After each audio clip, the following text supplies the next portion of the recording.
নমস্কার বন্ধুরা, আজকে আমি বানাবো সুজির চিলা। তাই জন্য 1 কাপ পরিমাণ সুজি আমি নিয়েছি। আর আর এক কাপ পরিমাণ টক দই আমি নিয়েছি। এতে দেবো নুন, চিনি, হলুদ গুঁড়ো, লঙ্কা গুঁড়ো, জিরে গুঁড়ো, ধনে গুঁড়ো, একটু গরম মশলা গুঁড়ো। তারপর আমি কিছু ভেজিটেবল দেবো, যেমন ক্যাপসিকাম কুচি, বিনস কুচি, গাজর কুচি, একটু কাঁচা লঙ্কা, ধনে পাতা, আর নুন মিষ্টি, কাঁচা লঙ্কা, ধনে পাতা, নুন মিষ্টি, এবং এতে অবশ্যই পেঁয়াজ আর একটু আদা বাটা দিলে হতো, কিন্তু আমি দিইনি। অবশ্যই দেবে পেঁয়াজ। আর এইগুলোকে দিয়ে ভালো করে অল্প অল্প জল দিয়ে মাখিয়ে রেখে 10 মিনিট আমাদের ম্যারিনেট করতে হবে। 10 মিনিট ম্যারিনেট করে সুজিটা ফুলে যাবে। তারপর আন্দাজ মতো জল দিয়ে, আর সবচেয়ে গুরুত্বপূর্ণ জিনিসটা দিতে হবে, এতে 1 চিমটি সোডা, 1 চিমটিকে হাফ চামচ মতো সোডা দিতে হবে, খাবার সোডা। তাহলে দিলে ফ্লপি ভাবটা হবে আর উঠে কড়া থেকে সরাসরি তাড়াতাড়ি চাটু থেকে উঠে চলে আসবে। দেখো, এটা আমি অল্প দই দিয়েছি, তাই জন্য 1 চামচ মতো মিষ্টিও দিলাম। এরপর আমি অল্প অল্প জল দিলে একটা ঘন ব্যাটার তৈরি করে নেবো। দিয়ে আমি এটাকে 10 মিনিট রেস্টে দেবো। জল মানে কি, দইয়ের জল তো আছেই, তাই প্রথমেই মাখাবো, দইটা দিয়ে মাখিয়ে দেখবো। তারপর পরে যতটা জল লাগে আস্তে আস্তে করে আমি একটু একটু করে জল দেবো। দিয়ে এটাকে 10 মিনিট মাখিয়ে রেখে দেবো, যাতে সুজিটা দইয়ের সঙ্গে মাখিয়ে, জলের সঙ্গে মাখিয়ে ফুলে ওঠে। এবং ফুলে না উঠলে কিন্তু খেতে ভালো লাগবে না, তাই সুজিটাকে দিয়ে আমি 10 মিনিট রেস্ট করতে দেবো। তারপর আন্দাজ মতো একটু জল দিয়ে নুনটা চেক করে আমি চাটুতে অল্প তেল দিয়ে প্রথমে জল ছটা দিয়ে দেবো, খোসার মতো দিয়ে জলটা মুছে নেবো। তারপর অল্প করে তেল দিয়ে লো টু মিডিয়াম ফ্লেমে আস্তে আস্তে ভেজে তুলে নিলেই তৈরি হয়ে যাবে আমাদের সুজির চিলা। দেখো, চাটু আমি দিয়ে দিয়েছি। দেখো, এইরকম ঘনত্বটা এইরকম হবে।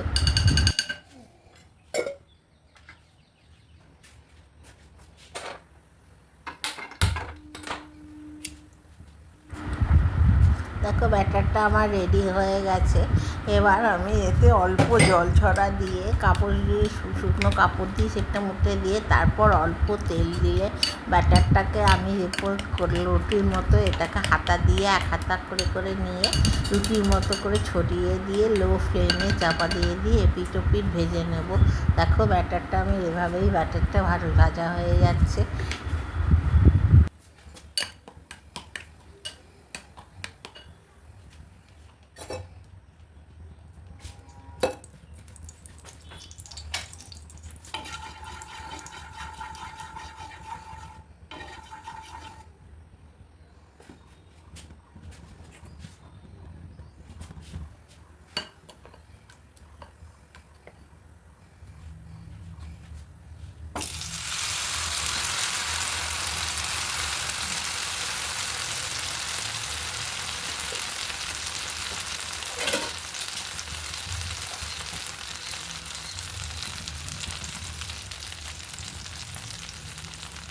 প্রত্যেকটা চিলা ভাজার সময় আমি উপর দিক দিয়ে একটু সাদা তিল দিয়ে দিয়েছিলাম। সাদা তিল দিলে খুব সুন্দর খেতে লাগে। দেখো, এইভাবে কমিয়ে কমিয়ে আস্তে আস্তে উল্টো করে এগুলোকে উল্টে পাল্টে ভেজে নিতে হবে। একটু কড়া করেই ভাজতে হবে, তাতে মুচমুচে হবে, খেতেও ভালো লাগবে।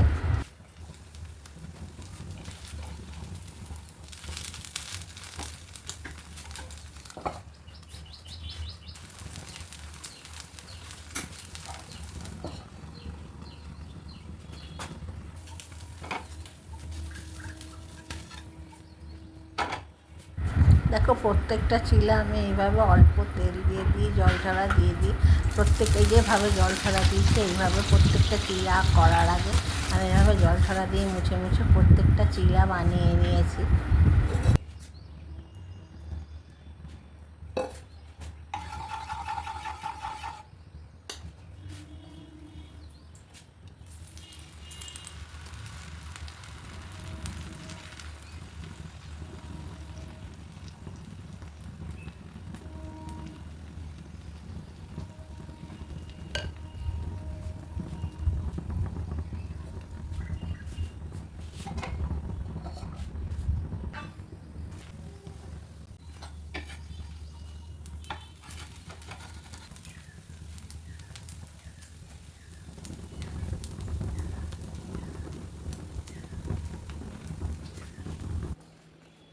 দেখো প্রত্যেকটা চিলা আমার তৈরি হয়ে গেছে। এগুলোকে আমি সস দিয়ে খেয়েছি, তোমরা চাইলে অল্প করে মধু দিয়ে ছড়িয়েও খেতে পারো, আর অবশ্যই ধনে পাতা একটু দিও, তাহলে ভালো লাগবে।